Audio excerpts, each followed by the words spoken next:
और अब बात पश्चिम बंगाल की, जहां पर इलेक्शन कमीशन ने एक्शन लिया है।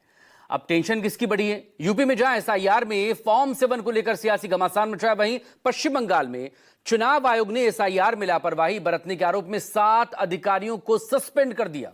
ये रिपोर्ट। इस एसआईआर में गड़बड़ी को लेकर सीएम ममता बनर्जी खुद सुप्रीम कोर्ट में पहुंच गई थी, अपनी दलील रखी थी। No sir, what happens sir ultimately, in practical, ERO has no power now.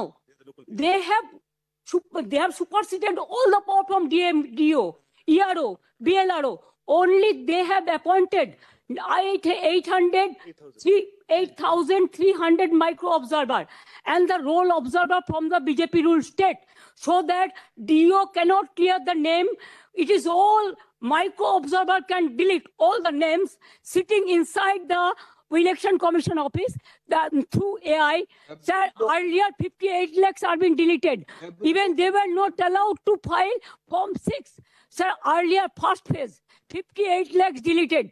There so many people are alive, and now they are being declared by that their death. Sir, the anti-women, so many women. Madam Mamta, if need arises, we will mandate it, we will direct.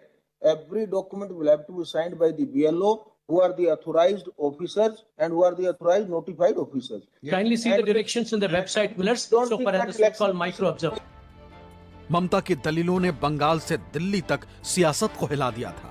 अब उस SIR में लापरवाही पर पहली बार चुनाव आयोग action में आया। चुनाव आयोग ने पश्चिम बंगाल में 7 अधिकारियों को सस्पेंड किया है। इन अफसरों पर एसआईआर में गंभीर लापरवाही, कर्तव्य की अनदेखी और वैधानिक शक्तियों के दुरुपयोग का आरोप लगा है। आयोग ने पश्चिम बंगाल के मुख्य सचिव को निलंबित अधिकारियों के खिलाफ एक्शन लेने के निर्देश भी दिए। सस्पेंड किए अधिकारियों में से 3 मुर्शिदाबाद, 2 साउथ 24 परगना और एक वेस्ट मेदिनीपुर और जलपाईगुड़ी जिले में पोस्टेड है। आयोग ने कहा कि वोटर लिस्ट से जुड़ा काम बहुत संवेदनशील है, इसमें किसी भी तरह की लापरवाही या अधिकारियों के दुरुपयोग बर्दाश्त नहीं किया जाएगा। चुनाव आयोग के एक्शन से सियासत गर्मा गई। बीजेपी ने जहां इसे सही बताया है, वहीं टीएमसी ने कहा कि उनका विरोध नाम काटने को लेकर। पश्चिम बंगाल में इलेक्शन कमीशन ने बड़ी कार्रवाई करी है। पश्चिम बंगाल सरकार इलेक्शन कमीशन एक संवैधानिक संस्था है, वो जो कार्रवाई करना है वो करे, लेकिन श्री अखिलेश यादव जी एसआईआर को लेकर के दुष्प्रचार न करे। दुष्प्रचार से उनको लाभ नहीं, नुकसान होगा। एसआईआर के खिलाफ विरोध तो कोई नहीं कर रहा है। मैं तो 1000 बार बोल रही हूँ, एसआईआर जिस तरीके से किया जा रहा है और जिसके कारण जो जान गंवा रहे हैं, उसका विरोधिता कर रहे हैं। मुख्यमंत्री ममता बनर्जी सुप्रीम कोर्ट में जाके जब आवेदन किए थे, वो साफ साफ कह दिए थे कि माइक्रो ऑब्जर्वर मॉडल क्यों किया जा रहा है पश्चिम बंगाल में, कहीं और क्यों नहीं हुआ है। लॉजिकल डिस्क्रिपेंसी क्यों किया जा रहा है बंगाल में, कहीं और क्यों नहीं हुआ है। इन सब चीजों को मद्देनजर रखते हुए सुप्रीम कोर्ट का जो ऑब्जर्वेशन है, वो हमारे लिए एक प्रकार जीत है, क्योंकि माइक्रो ऑब्जर्वर मॉडल को खत्म कर दिया गया है एक प्रकार।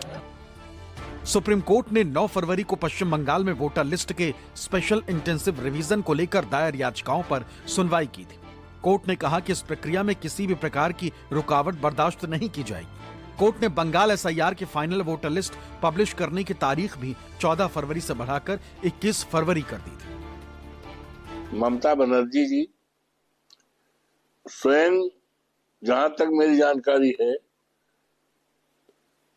पहली मुख्यमंत्री हैं जिन्होंने माननीय उच्चतम न्यायालय के सामने स्वयं एसआईआर को लेकर लोकतंत्र बचाने के लिए न्यायालय में गई और अपनी बात रखी। और उनकी ये बात केवल उनके प्रदेश तक ही नहीं, इसका संदेश पूरे देश में गया है। और एसआईआर के माध्यम से बड़े पैमाने पर इस देश के पिछड़ों का, दलितों का, अल्पसंख्यकों का वोट काटने का बहुत बड़ी योजना वर्तमान सरकार की है, और ये देश के लोकतंत्र के लिए बड़ा खतरा है। एसआईआर पे जैसे बिहार की जनता ने नकार दिया था, आने वाले समय में पश्चिम बंगाल की जनता भी नकार देगी और वहां पे भाजपा गठबंधन की सरकार पुनः फिर बनेगी। एसआईआर पर ममता बनर्जी के आक्रामक रुख का नतीजा है कि चुनाव आयोग को एक्शन में आना पड़ा है। लेकिन जिन अधिकारियों को सस्पेंड किया गया है, वो सभी राज्य सरकार के अफसर हैं। ऐसे में इस मामले को लेकर अब पश्चिम बंगाल की सियासत नया मोड़ ले सकती है। फाइनल वोटर लिस्ट आने से पहले मामला गर्मा सकता है। कोलकाता से मनोज पांडे की रिपोर्ट, न्यूज़ 24।